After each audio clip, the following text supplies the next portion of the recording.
Secunderabad cantonment board పరిధిలో transfer of property tax వసూళ్లలో జరుగుతున్న నిరంతర ఆలస్యాలు తీవ్ర ఆందోళన కలిగిస్తున్నాయి. బోర్డుకు చట్టబద్ధంగా రావాల్సిన ఆదాయం సమయానికి అందకపోవడం వల్ల అభివృద్ధి పనులు మరియు ప్రజాసేవలు తీవ్రంగా ప్రభావితమవుతున్నాయి.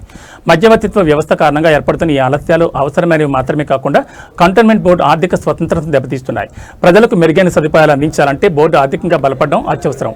అదృష్టవశాత్తు అసెంబ్లీ నందు ఎమ్మెల్యే గణేష్ కి మాట్లాడేందుకు 4 సార్లు అవకాశం వచ్చినా కంటోన్మెంట్ టీపీటీ బకాయిల విషయం లేవనెత్తకపోవడం దురదృష్టకరం. అంతేకాకుండా ఇప్పటివరకు కంటోన్మెంట్కు బకాయిలు ఉన్న సుమారు 100 కోట్ల రూపాయలు తక్షణమే చెల్లించే విధంగా కృషి చేయాలి. ప్రతిసారి అడుక్కోవడమే కానీ రాష్ట్ర ప్రభుత్వం స్వతహాగా చెల్లించిన దాఖలా లేవు. అందువల్ల ట్రాన్స్ఫర్ ఆఫ్ ప్రాపర్టీ ట్యాక్స్ ను సికింద్రాబాద్ కంటోన్మెంట్ బోర్డు ద్వారా నేరుగా వసూలు చేయడానికి తక్షణ నిర్ణయం తీసుకోవాలని బలంగా డిమాండ్ చేస్తున్నాను.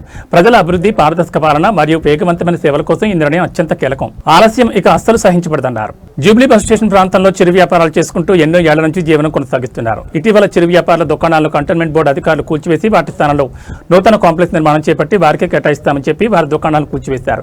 కూల్చివేసిన తర్వాత నిర్మాణ పనులను మొదలు పెట్టకపోవడంతో వారి జీవనోపాధి దెబ్బతిని ఆర్థిక ఇబ్బందులతో వారి కుటుంబాలు రోడ్డున పడ్డాయి. ఆ కుటుంబాల అభ్యర్థన మేరకు కంటోన్మెంట్ ఎమ్మెల్యే గణేష్ సోమవారం దుకాణాలను కూల్చివేసిన ప్రాంతాన్ని పరిశీలించారు. అనంతరం బాధితులతో మాట్లాడుతూ కంటోన్మెంట్ బోర్డు నూతన కాంప్లెక్స్ నిర్మాణం మొదలుపెట్టే వరకు ఆ స్థలంలోనే తాత్కాలికంగా దుకాణాలను ఏర్పాటు చేసుకోవడానికి కంటోన్మెంట్ సీఈఓతో మాట్లాడతానని, అలాగే ట్రాఫిక్ అధికారులతో కూడా మాట్లాడి ట్రాఫిక్ అంతరాయం లేకుండా దుకాణాలు నడుపుకునే విధంగా చర్యలు చేపట్టాలని సూచిస్తానని ఎమ్మెల్యే బాధితులకు భరోసా ఇచ్చారు. ధన్యవాదాలు సార్.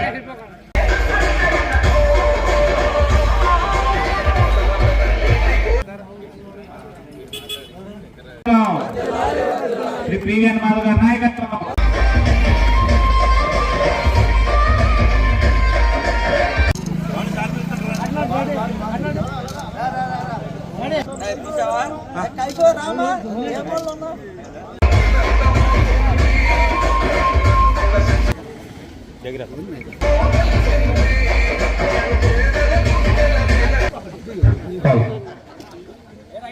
బీజేపీ సీనియర్ నాయకులైనటువంటి వనం సత్యనారాయణ గారికి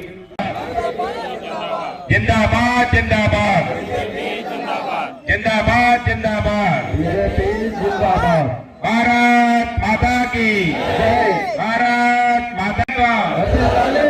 సీఎం రమేష్ గారి నాయకత్వం, సీఎం రమేష్ గారి నాయకత్వం, పరమేశ్వరరావు గారి నాయకత్వం, చొక్కాక వెంకటరావు గారి నాయకత్వం, చొక్కాక వెంకటరావు గారి నాయకత్వం,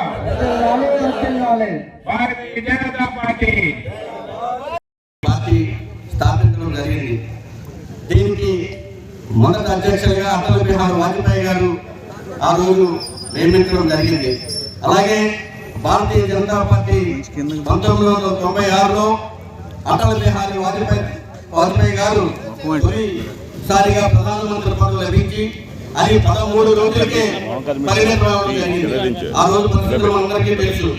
మరలా 1998లో రెండో పర్యాయం ప్రధానమంత్రిగా పదవి పొంది 13 నెలలు పాలించడం, ఆయన పాలించినటువంటి తీరుని చూసి మరలా 1999లో జనరల్ ఎలక్షన్స్ లో మరి లోక్సభ ఎన్నికల అనంతరం మరొకసారి ప్రధానమంత్రి పదవి చేపట్టి సుమారు 5 సంవత్సరాలు కూడా ఆయన ప్రధానమంత్రిగా ఇతరులకు భారతదేశానికి సేవలు అందించడం మనందరికీ తెలిసినటువంటి విషయమే. వాజ్పేయి గారి తదనంతరం 2014 నుండి నేటి వరకు శ్రీ మన్యశ్రీ గౌరవ ప్రధానమంత్రి వర్యులు శ్రీ నరేంద్ర మోడీ గారు ప్రధానమంత్రిగా వ్యవహరిస్తూ ఉన్నారు. మనందరికీ తెలుసు. ఈ రోజు 3వసారి ఈ భారతదేశానికి ప్రధానిగా వ్యవహరిస్తున్నటువంటి తీరును మనం చూస్తా ఉన్నాం. అలాగే పేదల కోసం శ్రీ ప్రధానమంత్రి గారు చేస్తున్నటువంటి ఏదైతే ఆయన పథకాలు ఉన్నాయో, ప్రధానమంత్రి ఆవాస్ యోజన, గృహ పట్టణ మరియు గ్రామీణ ప్రాంతం, అటల్ పెన్షన్ యోజన, ప్రధానమంత్రి సురక్ష బీమా యోజన, కేవలం 20 రూపాయలకి 2 లక్షల రూపాయలు బీమాని ఈ రోజు ఆయన చేస్తా ఉన్నారు. ఎందుకంటే పేద ప్రజలకు ఏదైతే పల్లెల్లో ఉన్నటువంటి విషయాలు, పల్లెల్లో ఉన్నటువంటి వ్యక్తులకి ఈ విషయం తెలియదు.